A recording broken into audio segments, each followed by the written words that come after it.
ఇక్కడ ప్రభు అలా చేసి అబ్రహామును ప్రేరేపించి పంపించారు. ఇక్కడ అబ్రహాములో ఉన్న శ్రేష్టమైన లక్షణం ఏమిటంటే, చూడండి, అక్కడ సొదొమ గొమొర ప్రజల పట్టణస్తులకి వెళ్ళి ఒక వ్యక్తి తప్పించుకున్నాడు. ఆ నలుగురు కదొర్లాయోమర్ యొక్క రాజుల చేతుల నుండి లోతు అలాగే ఆ సొదొమ ప్రజలందరూ కూడా వారి ఆస్తులన్నీ కూడా చెరపట్టబడి వెళ్తున్నప్పుడు ఒక వ్యక్తి తప్పించుకున్నాడు. బహుశా అతడు సొదొమ గొమొర ఆ ప్రాంతానికి చెందినవాడు ఉంటాడు. అంటే బహుపాపులలో అతడు కూడా ఒక పాపి అయి ఉంటాడు. ఆ వ్యక్తి అబ్రహాము దగ్గరికి పరిగెత్తుకుంటూ వచ్చాడు. పరిగెత్తుకుంటూ వచ్చి, అయ్యా, లోతు చెరపట్టబడ్డాడు, ఇలాంటి విషయం జరిగిందని అక్కడున్న జరిగిన సంఘటన మొత్తం కూడా అబ్రహాం తెలియజేశాడు. ఒక విషయం నేను మిమ్మల్ని జ్ఞాపకం చేస్తాను. అతడు సొదొమ పట్టణస్థుడు, పాపులలో చేరిన వ్యక్తి, దుష్ట ప్రవర్తన కలిగిన వ్యక్తి, దేవుని దృష్టికి విరోధమైన జీవితాన్ని జీవిస్తున్న వ్యక్తి.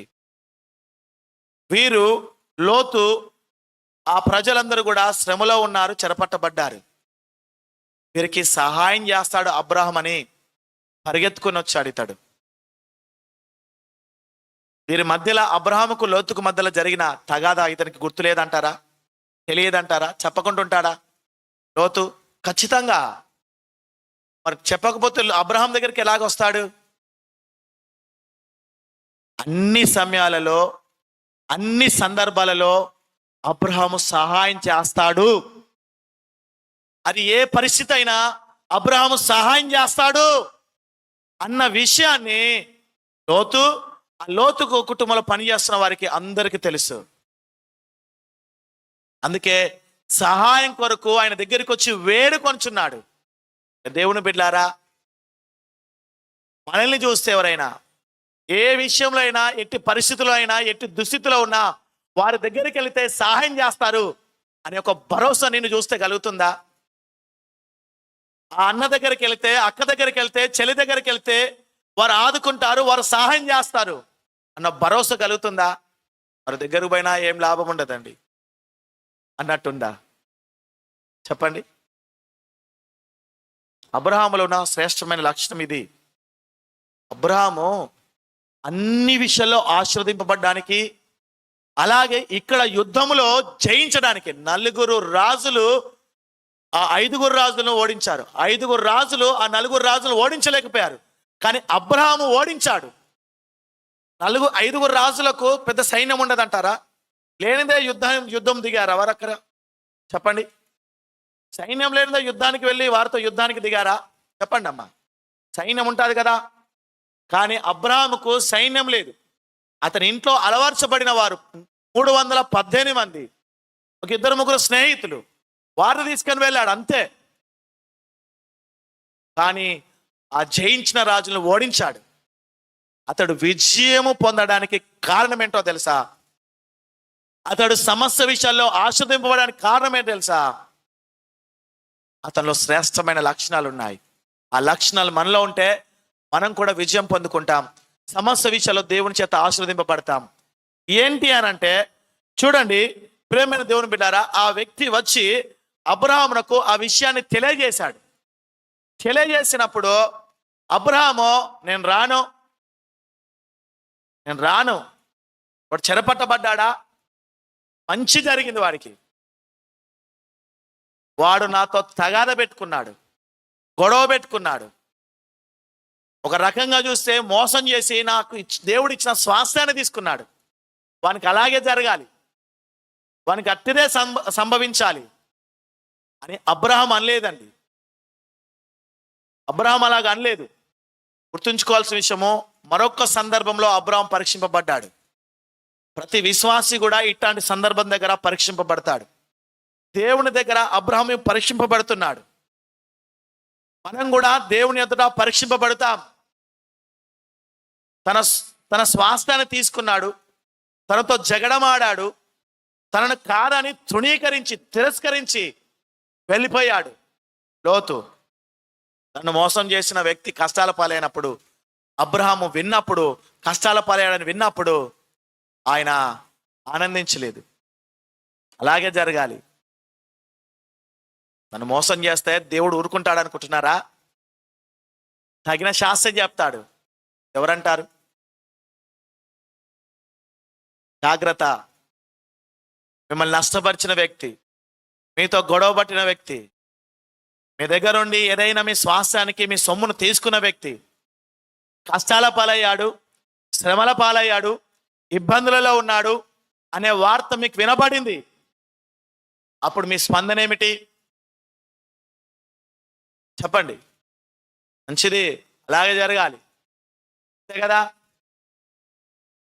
అబ్రహాములో ఆ గొప్ప లక్షణం ఉంది. అతడు సంతోషించలా, అతడు చింతించాడు. ఎందుకు సంతోషించలే చెప్పండి? నీలాంటి నాలాంటి భౌతిక సంబంధమైన శరీర సంబంధమైన మనసు అతనికి లేదు. ఆత్మ సంబంధమైన వ్యక్తి అతడు. భూ సంబంధమైన జీవితాన్ని కాదు, పర సంబంధమైన జీవితాన్ని జీవించి ఆ వ్యక్తే అట్లాంటి మనసు కలిగి ఉంటాడు. ఇంకా భూ సంబంధమైన జీవితాన్ని కలిగి ఉండే వ్యక్తి అట్లాగే కోరుకుంటా ఉంటాడు. ఆ ప్రియ దేవుని బిడ్డారా, కొంతమంది సహోదరులు సోదరులు ఆపదలో ఉన్నప్పుడు, ఇబ్బందులు ఉన్నప్పుడు వారిని బట్టి మనకు కలిగే ఆనందం అంతా ఇంత కాదు, సంతోషం అంతా ఇంత కాదు అంతరంగంలో, అవునా? కానీ అది చాలా చేటు, అది చాలా చేటు. మనకు దేవుని దగ్గర ఉండి దుఃఖాన్ని మిగులుస్తుంది, గుర్తుపెట్టుకోండి. దేవుని చేత శిక్షింపబడడానికి కారణమవుతుంది. కొన్ని లేఖనాలు ఉన్నాయి బైబిల్లో. ఇతరులు కష్టాల్లో ఉన్నప్పుడు, ఇతరులు దుఃఖములో ఉన్నప్పుడు, వారు ఏడుస్తున్నప్పుడు వారి స్థితిని చూసి నవ్వే గుణము అది సాతాను గుణం, అది దెయ్యం యొక్క లక్షణం. వారి కష్టాన్ని చూసి ఆనందించేవారు ఉంటారు, వారి శ్రమను చూసి సంతోషించేవారు ఉంటారు. క్రైస్తవులలో అటువంటిది ఉండొద్దు. నీకు మోసం చేసిన వ్యక్తే కావచ్చు, నీకు కష్టం చేసిన వ్యక్తే కావచ్చు, నీ మీద తిరుగుబాటు చేసిన వ్యక్తే కావచ్చు, నిన్ను కాదని నేను తులనాడిన వ్యక్తే కావచ్చు, అటువంటి వ్యక్తి కష్టాలలో ఉన్నప్పుడు నువ్వు సంతోషించడానికి వీల్లేదు, ఆనందించదు, మనసున కూడా అసలుకే రావద్దు. చూడండి, ఒక లేఖనం చూపిస్తాను మీకు. సామెతల గ్రంథము 24వ సామెత 17వ వచనము 18వ వచనము. ఇది అబ్రహాములో ఉన్న శ్రేష్టమైన లక్షణము. ఇతరులు శ్రమలో ఉన్నప్పుడు వారి స్థితిని చూసి ఆనందించేవాడు కాదు. 24వ అధ్యాయము 17వ వచనము 18వ వచనము. నీ శత్రువు పడినప్పుడు సంతోషింపకము. నీ శత్రువు పడినప్పుడు, నీ శత్రువు కష్టాల పాలైనప్పుడు సంతోషించొద్దు, సంతోషింపకము అని చెప్తున్నాడు. చూడండి, మనస్సున ఉల్లాసింపకము. యెహోవా అది చూసి అసహించుకొని వాని మీద నుండి తన కోపము త్రిప్పుకొనునేమో. ఏం చెప్తున్నాడంటే, నీ శత్రువు పడినప్పుడు నువ్వు సంతోషించొద్దు, వాడు త్రొట్టిలినప్పుడు నువ్వు మనస్సున కూడా ఉల్లాసించద్దు. బయటికే కాదండి, మనస్సులో కూడా సంతోషించద్దు. ఎందుకు అనంటే అది దేవునికి అసహ్యం. దేవుడు నిన్ను అసహించుకుంటాడు. వారి కష్టాన్ని చూసి, వారి ఆపదలో వారు పడుతున్న ఇబ్బందులను చూసి నువ్వు ఆనందిస్తే, నువ్వు సంతోషిస్తే దేవుడు ఏం చేస్తాడు? నిన్ను అసహించుకుంటాడు. దేవుని చేత అసహింపబడద్దండి. మనం గుర్తుంచుకోండి, దేవునికి మనము ఇష్టంగా ఉండాలి. అందుకే నేను ఆయనకి ఇష్టడను గనక ఆయన నన్ను తప్పించనన్నాడు. సమస్త బాధ నుండి తప్పించాలంటే దేవునికి మన జీవితాలు ఇష్టంగా ఉండాలి. ఆయనకి ఇష్టమైన వారికి భూమి మీద సమాధానం అని చెప్పాడు. ఆయనకి ఇష్టమైన మనం ఇష్టంగా ఉండాలి. ఆయన అసహించుకునేట్టుగా ఉండొద్దు. ఆయన మనల్ని ద్వేషించేటట్టుగా ఉండొద్దు. నీ ప్రవర్తన, నువ్వు మనసులో ఉల్లాసిస్తున్నావే, ఆనందిస్తున్నావే, వారి కష్టాన్ని చూసి, వారి శ్రమను చూసి, అది దేవునికి అసహ్యం. ఇదే చెప్తున్నాడు. ఇంకా 17వ అధ్యాయం సామెతల 5వ వచనం కూడా ఒక మాట ఉంటుంది. అబ్రహాము మాత్రము ప్రేమ దేవుని బిడ్డారా, అతని కష్టాన్ని చూసి సంతోషించిన వాడు కాదు, అతని శ్రమను చూసి ఆనందించిన వాడు కాదు అబ్రహాము. సామెతల గ్రంథం 17వ అధ్యాయం 5వ వచనం.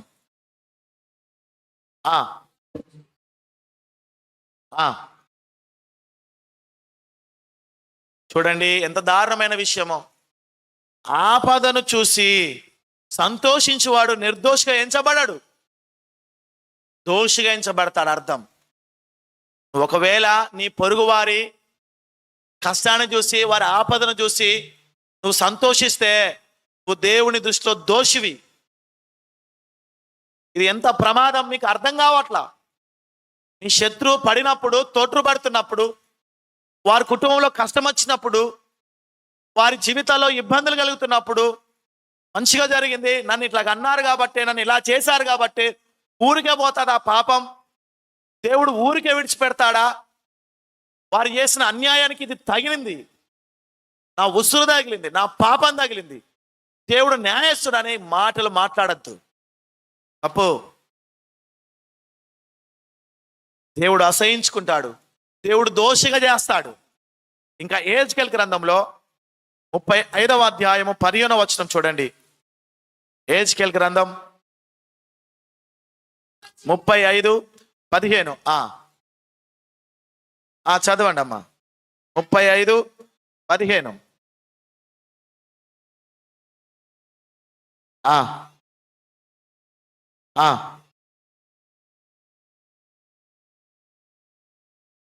చూడండి, ఇశ్రాయేలుల స్వాస్థ్యము పాడైపోవుట చూచి నీవు సంతోషించితివి.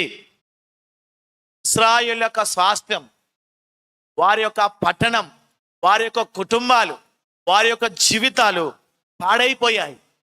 పాడైపోతే ఎదోమీలు వారిని చూసట సంతోషిస్తున్నారట. లేరా ఎదోము లాంటి వారు, ఎదోమీ లాంటి వారు లేరా మనలో? ఇతర కుటుంబాలు పాడైపోతుంటే, వారి పిల్లలు పాడైపోతుంటే, వారి జీవితాలు పాడైపోతుంటే చూసి సంతోషించేవారు లేరా? ఉన్నారు, చాలా మంది ఉన్నారు. నేను చాలా మందిని ఎరుగుతున్నాను, చాలా మందిని ఎరుగుతున్నాను నేను. వారి కష్టాల్లో, ఇబ్బందులలో, శ్రమలలో ఉంటే ఆత్మీయులే అనుకుంటున్నారు. బహుగా 20 సంవత్సరాలు 30 సంవత్సరాలు క్రైస్తవులో ఉన్నామనుకుంటున్నారు. బహుగా పాటలు పాడేవారే, ప్రార్థనలు చేసేవారే, ప్రసంగాలు చేసేవారే. నాకు విరోధంగా మాట్లాడితే దేవుడు ఊరుకోలే అని చెప్పి డాంబికమైన మాటలు పలికేవారు ఉన్నారు. వారు పడిపోయినప్పుడు సంతోషించేవారు ఉన్నారు. నేను విన్నాను చాలా మంది సహోదరులు చెప్పినప్పుడు, నన్ను ఇట్లాగన్నాడు కనుకని ఇట్లాగ అయింది, ఇట్లాగ వచ్చింది, ఊరికేనేనా? నీకు విరోధంగా నిలబడ్డవారు, నీకు విరోధంగా మాట్లాడిన వారు, వారెవరిని కూడా నేను సహించను, వారిని అణిచివేస్తానని ప్రభు నాకు వాగ్దానాలు ఇచ్చాడు. ఆ వాగ్దానం నాకు విన్నప్పుడు అట్లా 4-5 సార్లు విన్నాను ఆ మాట. వాగ్దానం దాని కొరకు ఇవ్వలా. మీరందరూ కూడా ప్రభు యొక్క పోలికలో నిర్మించబడ్డ వారే, అన్యులు కూడా ప్రభు పోలిక వారు. అట్లా మాట్లాడడానికి వీల్లేదు. ఏదో కష్టాల పాలయ్యారు, ఇబ్బందుల పాలయ్యారు, అవిధేయత చేతనో దేని చేతనో అంత మాత్రం చేత దేవుడు వారిని లేపకుంటుంటాడా? దేవుడు సరి చేయకుండా అట్టాగాని చెప్పేసి నీవు ఈ బైబిల్లో ఉన్న వచనాన్ని నీకు అనుగుణంగా మార్చుకొని మాట్లాడడం తప్పండి. మాట్లాడడం వరకు ఒక ఎత్తు, సంతోషించడం వారి శ్రమను బట్టి ప్రమాదం. సుమా, ఏం జరుగుతుందో ఇక్కడ చెప్పాడు. మనం జాగ్రత్త పడదాం, మనం ఇట్టి పొరపాటు చేయొద్దు. అబ్రహాములో ఇట్టి శ్రేష్ఠ లక్షణం ఉంది కనుకనే అతడు విజయం పొందుకున్నాడు. యుద్ధం వస్తే అతడు దేవుని చేత సమస్త విషయాలు ఆశీర్వదింపబడ్డాడు. ఈరోజు నువ్వు ఫెయిల్ అవుతున్నావు.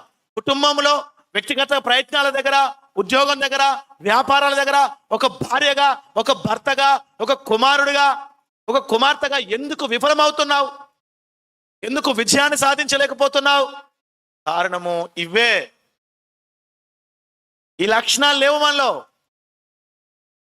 ఇశ్రాయేలు స్వాస్థ్యం పాడైపోతే అట సంతోషిస్తున్నారట. కుటుంబాలు, వారి జీవితాలు పాడైపోతుంటే, పిల్లలు పాడైపోతుంటే, లేరా మా పిల్లలు వాళ్ళ పిల్లలు వంటి వారు కాదండి. చెప్పే విధానం వేరుండాలి. డాంబికమైన మాటలతో చెప్పేవారు ఉన్నారు, లేరా? అతిశయంతో దేవుని కృప వల్ల వారు, మా పిల్లలు, మేము, మా కుటుంబము వర్ధిల్లుతూ ఫలిస్తున్న అది దేవుని మహాకృప వల్ల అని. కానీ ఇతరులను గాయపరిచేటట్టుగా, ఇతరులను కించపరిచేటట్టుగా, వారి శ్రమలను బట్టి ఆనందించేవారుగా దేవుడు ఏమంటున్నాడు తెలుసా? చూడండి 15వ వచనం. మార్చుకుందాం. మనసును మార్చుకోవడానికే దేవుడు వర్తమానాలు అందించేది. హృదయాలను మార్చుకోవడానికే, ప్రవర్తన మార్చుకోవడానికే, లోపాలను సరి చేసుకోవడానికే, దేవునికి ఇష్టలు కావడానికి, విజయాన్ని ఇవ్వడానికి ఆశపడుతున్నాడు. దేవుడు సమస్త విషయంలో నిన్ను నన్ను ఆశీర్వదించడానికి ఇష్టపడుతున్నాడు. కానీ ఒకటి కష్టంగా ఉంది, ఈ ప్రవర్తన తీసేయాలి అని ప్రభు యొక్క ఇష్టం, అది ఆశ. 15వ వచనం.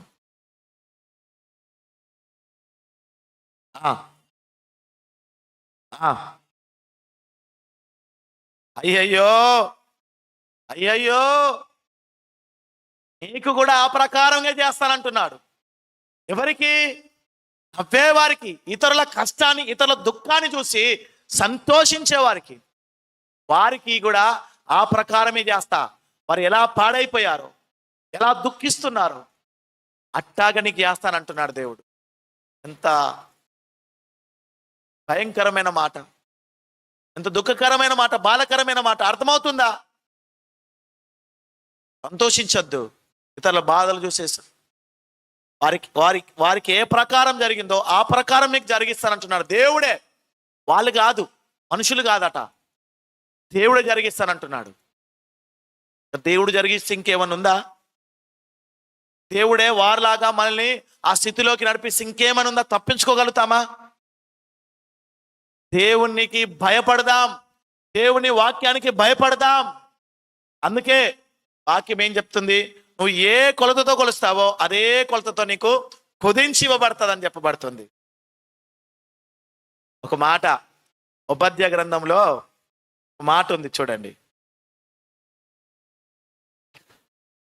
12వ వచనం.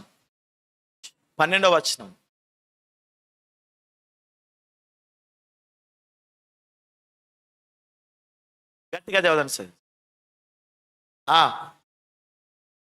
నీ సహోదరుని శ్రమానుభవ దినము చూచి నీవు ఆనందం పొంద తగదు తగదు తగదు తగదు తగదు. యోధా వారి నాశన దినంలో వారి స్థితిని చూచి నీవు సంతోషింప తగదు. నా జనుల ఆపద్దినంలో నీవు వారి గుమ్మంలోనికి చొరబడ తగదు. వారి ఆపద్దినంలో నీవు సంతోషపడుచు వారి బాధను చూడ తగదు.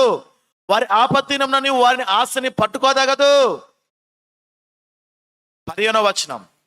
యెహోవా దినము అన్యజనులందరి మీదకి వచ్చుచున్నది, అప్పుడు నీవు చేసినట్లే నీకును చేయబడును, నీవు చేసినదే నీ నెత్తి మీదకి వచ్చును.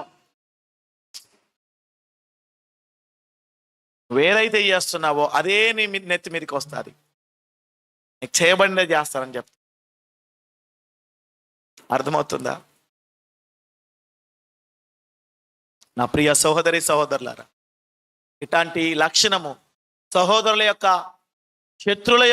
శత్రువులు కాదు, సహోదరులు మాత్రమే కాదు, శత్రువులు కూడా పడిపోయినప్పుడు, సహోదరులు తూలినప్పుడు, కష్టాలు పాలైనప్పుడు సంతోషించొద్దు. అది తగదు, ఆత్మీయులకు తగదు. అసహించుకుంటాడో, దోషగా ఎంచుతాడో, ఏదైతే చేస్తున్నావో అదే నేను ఎత్తి మీదకి రప్పిస్తాడు 3 అంతలు. చూసారా?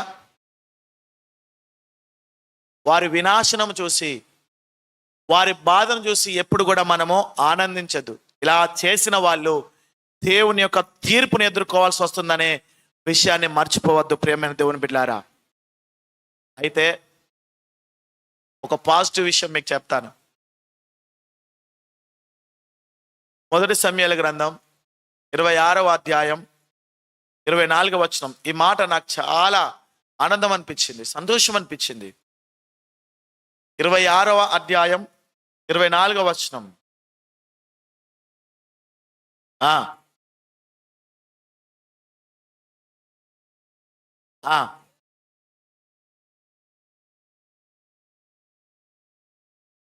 చాలండి.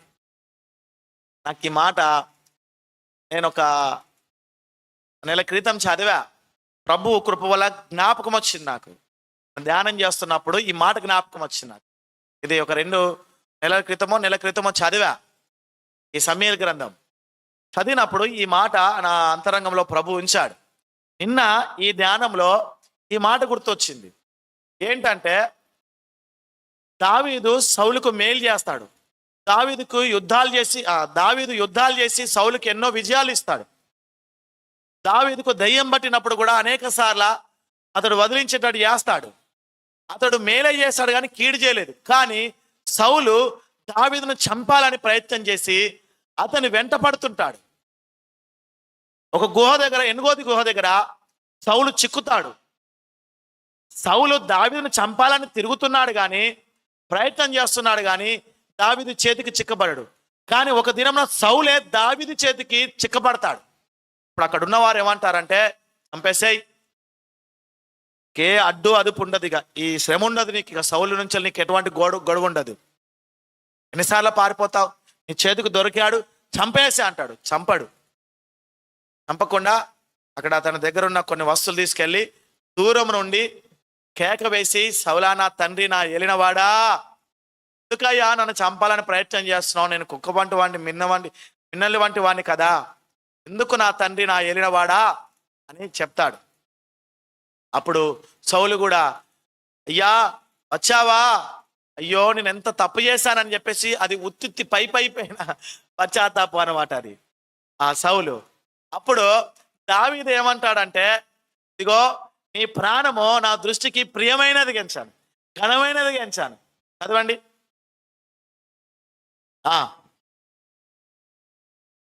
చూడండి, సౌలు యొక్క ప్రాణము దావీదుకు దృష్టికి ఎట్లా కనిపించిందంటే ఘనమైనది కనిపించింది. సౌలు యొక్క ప్రాణము తీయటము క్షణంలో తీయచ్చు, కానీ దావీదుకు అది ఘనమైనదిగా కనబడ్డది. ఆ ప్రాణం గొప్పది, యొద్దు తప్పని ఆ ప్రాణము తీసే దగ్గర ఘనంగా ఎంచాడు. కనుకనే దావీదు ఏమంటున్నాడు ఆత్మ ప్రేరేపణ చేత? చూడండి, చదవండి, అదే సిస్టర్.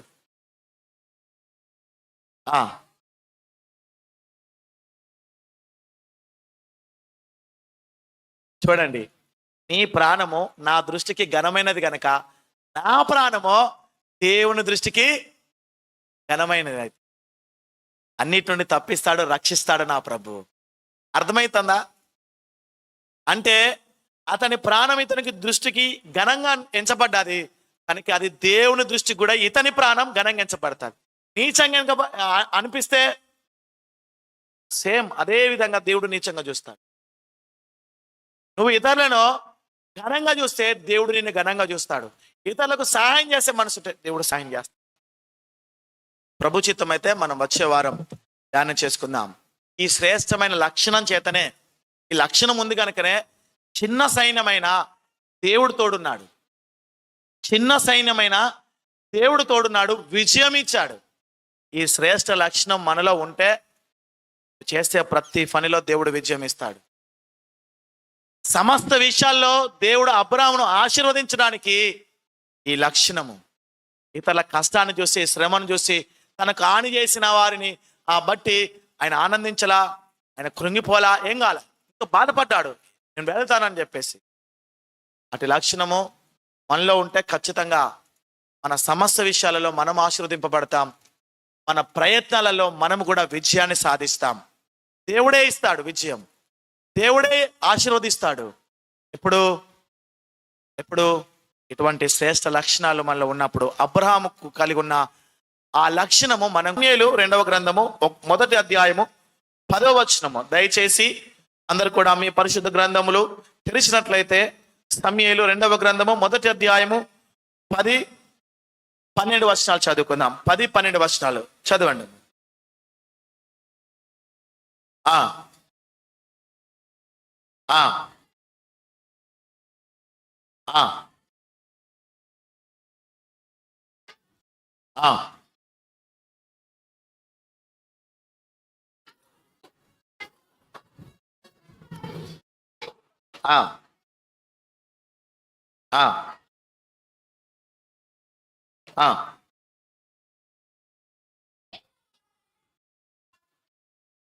నేను దావీదు ఆ వార్త విని, చూడండి, దావీదు ఆ వార్త విని, ఒక అమాలేకుడైన ఒక వ్యక్తి వార్త తీసుకొచ్చాడు దావీదు దగ్గరికి. దయచేసి మీరు ఇటు చూడండి. అమాలేకుడైన ఒక వ్యక్తి దావీదు దగ్గరికి ఒక వార్త తీసుకొచ్చాడు. ఏంటి ఆ వార్త అనంటే, సౌలు మహారాజు చచ్చిపోయాడు. సౌలు మహారాజు ప్రాణాపాయంతో కొట్టుమిట్టాడుతున్నప్పుడు ఆ యొక్క సున్నతి లేని ఫిలిస్తుల చేతిలో చంపబడడం కంటే ఇక్కడ చడిపోవడం బెటర్ అని చెప్పేసి ఆ చావు బతుకులో ఉన్న ఆ సౌలు నన్ను పిలిచి నన్ను చంపేయమన్నాడు. కనుక చంపేశానండి అని ఈ వార్తను దావీదుకు తెలియజేశాడు. ఆ వార్త దావీదు విన్నాడు. దేవుని బిడ్డలారా, దావీదు ఎక్కడుండి విన్నాడు? ఏ స్థితిలో విన్నాడు అనంటే, సౌలు మహారాజు, ఇశ్రాయేలు ప్రజలను పరిపాలించుతున్న రాజు. ఆ సౌలు యొక్క అవిధేయత, ఆ సౌలు యొక్క అవివేకాన్ని బట్టి దేవుడు ఏం చేశాడంటే, ఇతడు నా ప్రజల మీద రాజుగా ఉండడానికి వీల్లేదు, ఇతని రాజ్యంను కొట్టివేస్తా ఉన్నాను, ఇతని స్థానంలో నా చిత్తానుసారంగా ప్రవర్తించే ఒక వ్యక్తిని నేను నియమించుకుంటున్నాను, అతడు నా ప్రజలను పరిపాలిస్తాడు అని చెప్పాడు. ఆ వ్యక్తి ఆ దావీదు అని చెప్పేసి కూడా సమూయేలు చేత అభిషేకించాడు. ఆ అభిషేకించబడినది మొదలుగా రాజుగా అతడు అభిషేకించినది మొదలుగా ఆ ప్రియమైన దేవుని బిడ్డలారా, సౌలు చేత ద్వేషింపబడుతూనే, సౌలు చేత తరమబడుతూనే ఉన్నాడు. ఈ సౌలు దావీదు మీద అసూయ కలిగి ఉన్నాడు. ఈ సౌలు దావీదుని ఎలాగైనా చంపాలనుకున్నాడు. ఈ దావీదు వల్ల నా రాజ్యానికి ముప్పుంది, నా సింహాసనానికి ముప్పుంది, నా తరానికి ముప్పుంది, కనుక ఖచ్చితంగా ఈ దావీదును చంపాలనుకున్నాడు. ఒకసారి ఆ 2-3 సార్లు ప్రయత్నం చేశాడు.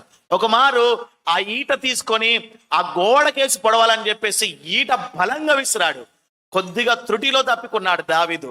దేవుని బిడ్డలారా, పారిపోయాడు. తరువాత విడిచిపెట్టాడా? సౌలు అంటే విడిచిపెట్టలా. అరణ్యములో పారిపోతున్నా కూడా, అరణ్యంలో తలదాచుకుంటున్నా కూడా దావీదును వెంటాడి అతని చంపాలని అతని సైన్యాన్ని పంపాడు. అతడు వెళ్ళాడు. అనేక మార్లుగా సౌలు ప్రయత్నం చేస్తాడు దావీదును చంపడానికి. కానీ దావీదు ప్రియమైన దేవుని బిడ్డలారా, ఇంటికి దూరం అయిపోయాడు, సొంత దేశానికి దూరం అయిపోయాడు, కన్నవారికి దూరం అయిపోయాడు, కట్టుకున్న దాన్ని కూడా విడిచిపెట్టి పారిపోయాడు. దావీదు ప్రాణాలు గుప్పిట్లో పెట్టుకొని ఆఖరికి శత్రుల రాజ్యాన్ని కూడా, ఫిలిస్తీన్ల దేశాన్ని కూడా అతడు ఆశ్రయించాల్సి వచ్చింది. అక్కడ కూడా ఎన్నో అవమానాలు పొందుకోవాల్సి వచ్చింది. ఒంటరి జీవితాన్ని పొందుకోవాల్సి వచ్చింది. నాబాలు చేత ద్వేషింపబడ్డానికి గురైపోయాడు. అనేకమైనవి. ఎవరి ద్వారా ఇవన్నీ, ఎవరి ద్వారా శ్రమ పెట్టబడ్డాడు? ఎవరి ద్వారా చెప్పండి అమ్మా? సౌలు ద్వారా. ఈ సౌలు ప్రాణం తీయాలనుకుంటున్నాడు. కానీ ప్రియమైన దేవుని బిడ్డలారా, ఈ సౌలు చచ్చిపోయాడు. సౌలు చచ్చిపోయాడని చెప్పేసి అరణ్యంలో ఉన్న దావీదుకు వినబడింది. ఇప్పుడు ఏం చేయాలి? నా శత్రువు చచ్చిపోయాడా, నా ప్రాణం తీయాలనుకున్నవాడు చచ్చిపోయాడా అని సంతోషించాలి. అవునా కాదా? ఎవరైతే నా ప్రాణం తీయాలనుకుంటున్నారో, ఎవడైతే నన్ను తరుముతున్నాడో, నెమ్మది లేకుండా చేస్తున్నాడో, నా కుటుంబానికి దూరం చేశాడో, నా భార్యకు దూరం చేశాడో, నా ఇంటికి దూరం చేశాడో, ఆ వ్యక్తి చనిపోయాడా అన్న వార్త విన్నప్పుడు ఎలాగుంటుంది? ఎంత సంతోషించాలి, ఎంతగా గంతులు వేయాలి. అవునా కాదా? కానీ దావీదు ఏం చేశాడట చూడండి. దావీదు ఆ వార్త విని, మనం 14వ వచనంలో ఆదికాండం 14వ అధ్యాయం 14వ వచనంలో అబ్రహాము విని, ఆ వార్త విని, ఇక్కడ దావీదు విని, ఆ వార్త విని తన వస్త్రములు చింపుకొనెను. అతని యొద్దనున్న వారందరును జనులను అలాగును చేసి సౌలును, యోనాతాను, యెహోవా జనులను, ఇశ్రాయేలు ఇంటి వారిని యుద్ధములో కూలిరని వారిని గూర్చి దుఃఖపడుచుచు ఏడ్చుచు సాయంత్రం వరకు ఉపవాసముండిరి. తరువాత ఇక్కడ 19వ వచనం నుండి, ఆ 18వ వచనం నుండి ఆ యొక్క 27వ వచనం వరకు వారి మీద ఒక కీర్తన, అద్భుతమైన కీర్తన అతడు పాడతాడు.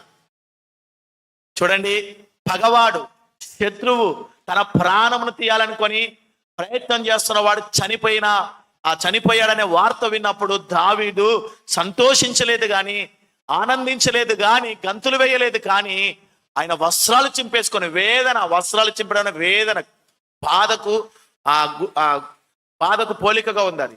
ఆ వస్త్రాలు చింపేసుకొని ఏడ్చుచు ఉపవాసము కూడా ఉన్నాడు.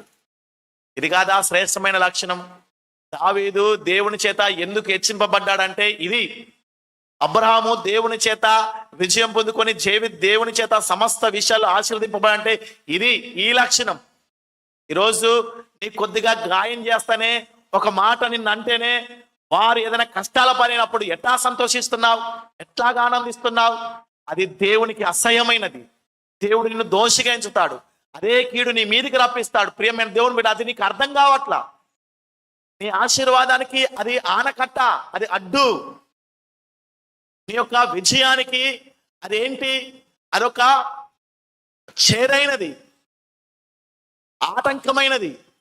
నువ్వు విజయం పొందుకోకపోవడానికి కారణం అనేక ప్రయత్నాలు చేస్తున్నావు. వ్యాపారంలో, ఉద్యోగంలో, కుటుంబంలో, భక్తి జీవితంలో ఒక భార్యగా, భర్తగా విఫలమవుతున్నావు అంటే కారణమో ఇటువంటి చెడ్డ లక్షణాలు ఉన్నాయి. ఇతరులు బాధను అనుభవిస్తుంటే, ఇతరులు శ్రమల పాలవుతుంటే, ఇతరులు చనిపోతుంటే, ఇతరులు కష్టాల పాలైనప్పుడు ఆనందించే ఈ చెడ్డ స్వభావం మనలో ఉంది కనుక మనం దేవుని చేత ద్వేషింపబడతా ఉన్నాం. దేవుడు మనకు సహాయం చేయట్లా. ఇది చాలా మంది అంతరంగాలలో ఉంది కనుక దీనిని తీసివేసుకుంటే మీకు మేలు. ఈ చెడ్డ లక్షణానికి దూరంగా ఉంటే మీకు మేలు. ఏం చేయాలండి? చూడండి, దేవుని హృదయానుసరుడైన వ్యక్తి, దేవుని స్నేహితుడైన వ్యక్తి ఏం చేస్తాడు?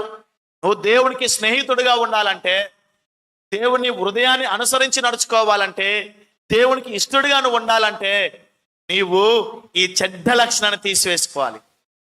వారి కష్టాలు ఉన్నప్పుడు బాధపడాలి, దుఃఖపడాలి, అవసరమైతే వారి కొరకు ఉపవాసం ఉండి ప్రార్థన చేయాలి. ఇది దేవుని దృష్టికి ఇది శ్రేష్టమైన లక్షణం. ఇది ఉందా అమ్మా? ఈ లక్షణం ఉందా? అందరం ఓడిపోతా ఉన్నాం ఈ లక్షణం దగ్గర. మనం అందరం, అపవాది ఈ లక్షణాన్ని మనలోకి చొరిపించి ఆ దేవుని చేత మనము హెచ్చింపబడకపోవడానికి, దేవుని చేత ప్రేమించబడకపోవడానికి కారణం కొన్ని చేస్తా ఉన్నాడు. ఈ లక్షణం పెట్టి ఈ లక్షణాన్ని జయించాలి. ఈ లక్షణాన్ని ప్రభువు తన కృప చేత మన ఎదుట పెట్టాడు. ఈ లోపం మీలో ఉంది. ఈ లోపాన్ని సరిచేసుకోండి. ఈ లోపము మీ విజయానికి, ఇదిగో మీ ఆశీర్వాదానికి అడ్డుగా ఉంది అని చెప్తుంది. కనుక దయచేసి ఎవరైనా ఇటువంటి చెడ్డ లక్షణం ఉంటే అబ్రహాము వలె, ఇదిగో దావీదు వలె మనం ఇతరుల బాధలు ఉన్నప్పుడు సహాయం చేయడానికి ముందుకెళ్దాం. వారిని బట్టి సంతోషించగా, వారి శ్రమను బట్టి ఆనందించగా, దుఃఖపడదాం, ప్రభు దగ్గర ప్రాధేయపడదాం, మనము ఉపవాసం ఉండి ప్రార్థన చేద్దాం. ఎంత శ్రేష్టమైన లక్షణం దావీదు దగ్గర మనకు. శత్రువు ప్రాణం తీయాలనుకున్నాడు. నీ దగ్గర పైసలు లాక్కుంటేనే అతన్ని శపిస్తావు, అవునా కాదా?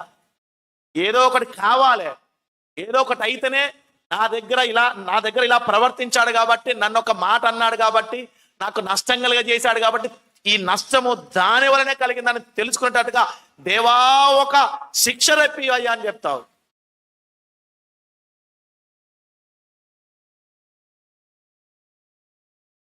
చాలా దూరంలో ఉన్నాం మనం ఆత్మీయతకు చాలా దూరంగా ఉన్నాం. దేవుని హృదయానికి బహుదూరములు ఉన్నాం.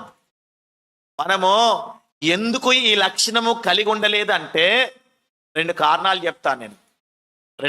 చెప్తాను.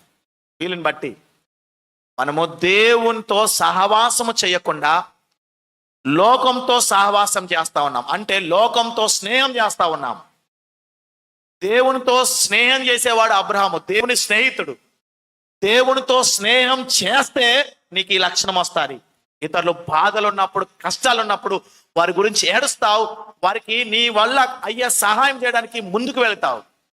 అవసరమైతే ప్రభు పాదాల దగ్గర పట్టుకొని క్షమించయ్యా, దయ చూపించయ్యా, ఆ కష్టాల నుండి వారిని విడిపించయ్యా, వారు తట్టుకోలేరయ్యా, వారు భరించలేరయ్యా, అంత విశ్వాసం వారిలో లేదయ్యా, దయచేసి వారిని కనికరించయ్యా అని ప్రార్థన చేస్తూ ఉంటావు. ఆ కుటుంబము నాలాగా నిన్ను ఆశ్రయించిన కుటుంబం కాదయ్యా, నీ మీద ఆధారపడిన కుటుంబం కాదయ్యా, తట్టుకోలేరయ్యా, నువ్వంటే నాకు సహాయం చేయ. 2వ అధ్యాయము 25వ వచనము. ఇది దావీదుని గురించి చెప్పబడుతున్న మాట. దావీదు ఇట్లాగన్నాడు చూడండి.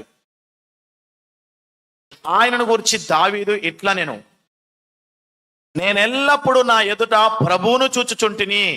నేనెల్లప్పుడు నా ఎదుట ఎవరిని చూస్తా ఉన్నాను? ప్రభువును చూస్తా ఉన్నాను. ఎల్లప్పుడు ప్రభును చూసే వ్యక్తి ఇదిగో ఇట్లాంటి పాడుబడ్డే చూసి ఆనందించాడు. ఎల్లప్పుడు దేవుని వైపు చూస్తే ఆ శ్రేష్ఠ లక్షణం నీలో ఉంటుంది. ఆనందించవు. ఏం చేస్తావు? అర్ధధ్వని చేస్తావు. వారి కష్టాన్ని బట్టి ప్రభు దగ్గర అడుగుతావు, విడిపించయ్యా అని చెప్పేసి యాచిస్తావు, రోదన చేస్తావు. ఎప్పుడు? ఒకటి, దేవునితో సహవాసం చేస్తే. రెండు, ఎల్లప్పుడు దేవుని వైపు చూస్తే. నీకు కలిగిన అవమానం వైపు చూడొద్దు, నీకు కలిగిన నష్టం వైపు చూడొద్దు, వారు చేసిన ద్రోహం వైపు చూడొద్దు, వారు పలికిన మాటలు, దూషణ మాటల వైపు చూడొద్దు. దేని వైపు చూడాలి? దేవుని వైపు చూడు. నీకు నష్టం చేశారా, నీకు కీడు చేస్తారా, దాని వైపు చూడొద్దు. అవమానించారా, అవమానం వైపు చూడొద్దు. అవమానం నిర్లక్ష్యం చేసి నీ ముందున్న యేసు ప్రభు చూడు, యేసు ప్రభు వైపు చూడు. అప్పుడు ఈ దుష్ట లక్షణం ఉండదు నీలో. మనం ప్రభు వైపు చూడట్లా. వారు చేసిన నష్టం మీదనే మన దృష్టి ఉంది. వారు పలికిన ఆ మాట మీద, మనల్ని అవమానపరిచిన ఆ అవమానం మీదనే మన దృష్టి ఉంటుంది. ఆ కారణం చేత మనము ఇతరులు పడిపోయినప్పుడు, మన సహోదరులు శ్రమలు అనుభవిస్తున్నప్పుడు, మన బంధువులు కష్టాల పాలైపోయినప్పుడు, లేదా మనల్ని నష్టపరిచిన వారు ఇబ్బందుల పాలైనప్పుడు మనం చూసి ఆనందిస్తున్నాం, మన మనసున ఉల్లాసిస్తున్నాం. ఆ కారణం చేత దేవుని చేత ద్వేషింపబడతా ఉన్నాం. మళ్ళా తిరిగి ఆ కీడు మన మీదకి వస్తుంది. మీకు అర్థం కావట్లా. దయచేసి ఎవరైనా అటు దుష్ట లక్షణం ఉన్నట్టయితే విడిచిపెట్టవలసిందిగా ప్రభు పేరిట మిమ్మల్ని మనవి చేసుగా ఉంటున్నాను. ఎందుకు? అది మన ఆశీర్వాదానికి ఆటంకం అవుతుంది. ఆ ప్రభు మనకు విజయం ఇవ్వకుండా ఆటంకం అవుతుంది. కనుక దయచేసి ఆ లక్షణాన్ని విడిచిపెట్టవలసిందిగా మనవి చేస్తా ఉన్నాను. ఈ శ్రేష్ఠ లక్షణము, ఈ మంచి స్వభావము అబ్రహాములో ఉంది. అతని గురించి విన్నప్పుడు అతడు సంతోషించలా. కనుక ఇక నుండి అయినా అటు లక్షణమును మనము దూరం చేసుకుందాం. ప్రభు దగ్గర పశ్చాత్తాపడదాం. ఇప్పటికైనా అయ్యా తీసివేయ్యా, దావీదుకు అంత శ్రేష్టమైన లక్షణం కలిగి ఉన్నాడు. ఎట్టాగా నీ వైపు చూశాడు. ఒక శత్రువు చంపాలనుకుంటున్నవాడు, అయ్యయ్యో ముప్పు తిప్పలు పెట్టినవాడు, పరుగులు తీయించినవాడు, అటువంటి వ్యక్తిని దావీదు క్షమించి అతని గురించి అంగలార్చాడంటే, ఉపవాసం ఉన్నాడంటే, ఉపవాసం ఉండడం కాదండి, అబ్బా ఎంతగా కొనియాడాడో తెలుసా? ఒక్కసారి ఆ 2 వచనాలు చూద్దాం మనము. ఆలస్యమైన పర్ల. సమూయేలు 2వ గ్రంథం 1వ అధ్యాయము 17-18 వచనాలు చూడండి. అమ్మ గట్టిగా చదవండి. మిగతా వారికి అవసరమైతే మైక్ తీసుకోండి.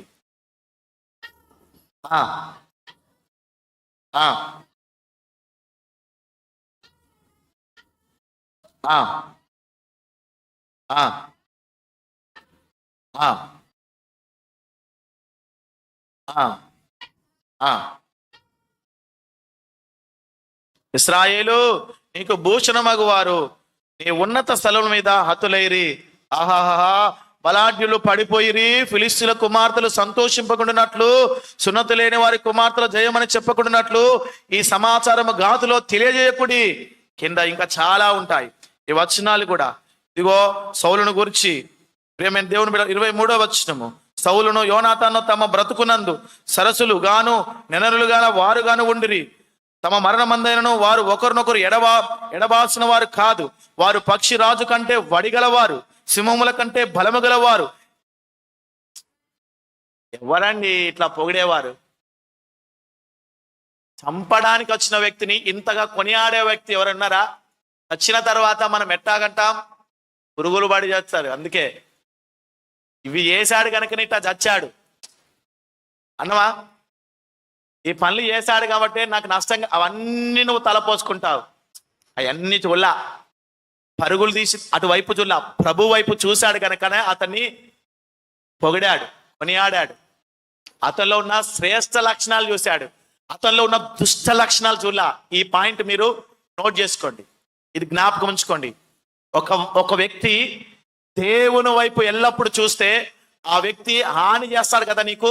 ఆ వ్యక్తిలో ఉన్న దుష్ట స్వభావం చూడవు, అతడు చేసిన కీడును చూడవు, అతనిలో ఉన్న శ్రేష్టమైన లక్షణాలు చూస్తావు. దావీదు ఆ సౌలులో ఉన్న శ్రేష్ఠ లక్షణాలు చూడడానికి కారణము దేవుని వైపు చూశాడు. మనమైతే అతను నా చెడునే చూస్తాం. వాడు ఎంత చెడ్డవాడో, ఎంత మూర్ఖుడో, ఎంత దుష్టుడో, ఎంత కఠినాత్ముడో ఇవే చూస్తాం. దావీదు ఏం చూశాడండి అతనిలో? అసలు అతనికి ఎక్కడైనా మేలు చేసినాడు కనబడ్డాడు ఆ సౌలు? మేలు చేశాడంటే మీకాల్ని ఇచ్చాడట. ఆ మీకాల్ని కూడా ఎందుకు ఇచ్చాడో తెలుసా? ఉరిగా ఉండడానికి వరకు ఇచ్చాడు. మీకాలట తన కుమార్తెను అతనికి ఉరిగా ఉండడానికి, అతన్ని ఆ ఉరి చేత చంపడానికి, ఆ భార్య చేత చంపడానికి ఇచ్చాడు. ఎక్కడ మేలు చేశాడు కనబడదు, కీడే చేశాడు.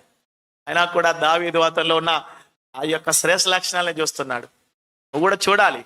నువ్వు చూడాలంటే వారు చేసిన ఆ యొక్క దుష్ట క్రియలు నీకు చేసిన హానిని చూడొద్దు, ప్రభు వైపు చూడాలి. ప్రభు వైపు చూడు.